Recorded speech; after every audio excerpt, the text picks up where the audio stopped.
Hi, our topic today is working energy with varying forces. So 6 kilogram box moving its 3 m/s on a horizontal frictionless surface runs into a light spring of force constant 75 Newton per cm. Use the work energy theorem to find the maximum compression of the spring. We're being asked to get the maximum compression of the spring, which makes us think, are we looking for force?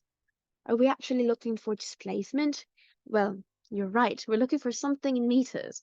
So how much can you actually compress a spring? That's what we're looking for. Let's take a look at our given data. We have our mass box. It's 6.0 kg. We have here our V box, 3.0 m/s. We also have our force constant. So this is our K, force constant, 75 Newton per cm. This is not in m, this is in cm. Now we can state that the work done by the elastic force, we are dealing with spring. At the moment of maximum deformation is equal to the change in your kinetic energy. Remember that this is related to your work energy theorem a while ago, or some lessons ago. So instead of having, I just want to show you the similarity. Instead of having work is equal to change in K, knowing that your work can be negative, positive, depending on the direction of your force and displacement, we're not looking at that anymore because this is spring. We have our elastic, so let it be E. Okay. This is the work done by the elastic force at the moment of maximum deformation. This is negative. This is negative change in elastic potential energy, which is just a change in K. So the negative change in elastic potential energy. In some books, this one is just actually UE, elastic potential energy.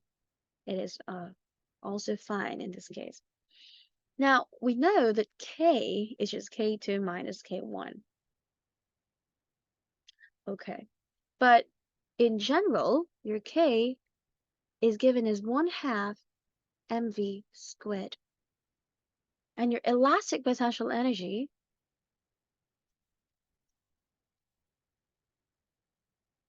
is given as 1/2 kx squared.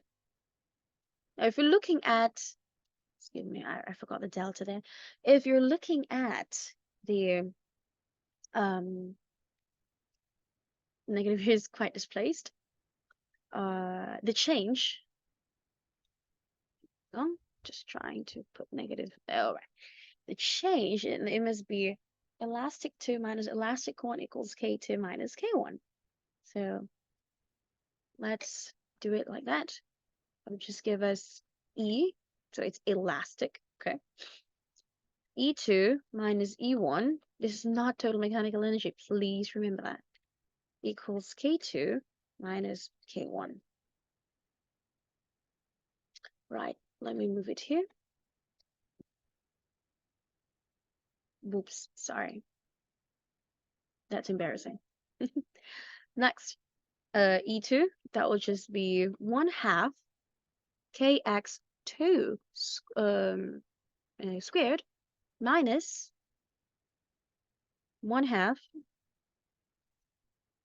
kx1 squared equals 1/2 mv2 squared minus 1/2 mv1 squared. So we all know that. Now, we know that the final velocity is 0.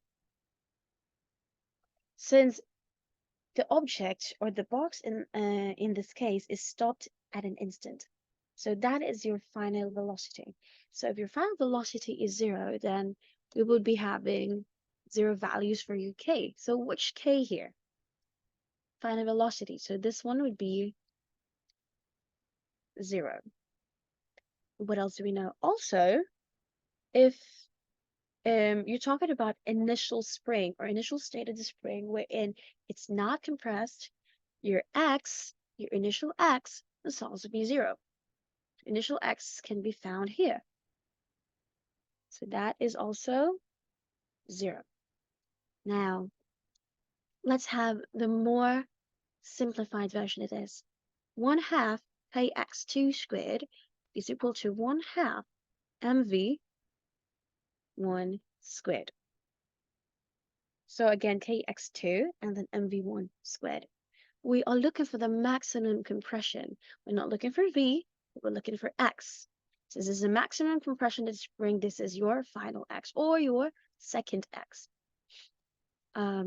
Transposing, I need 1/2 k, 1/2 k. There'll come a time that you need a square root here, so I'll just put dash line because we haven't really the square root here, and you would lose the squared in your x2 squared. So that would just give us x2 is equal to square root of mv1 squared all over our k.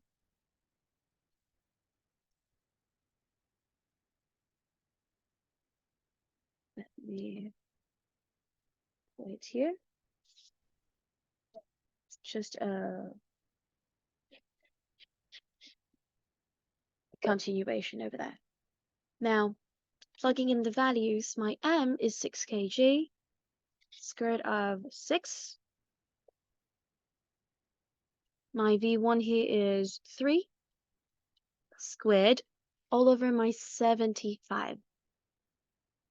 But this is Newton per cm, and I've got it to, we have to have it Newton per m. So just to convert it, that would be 75 times 10 squared. This is already Newton per m. Okay? And then here, we'll have 0.085 m. This is the maximum compression of the spring.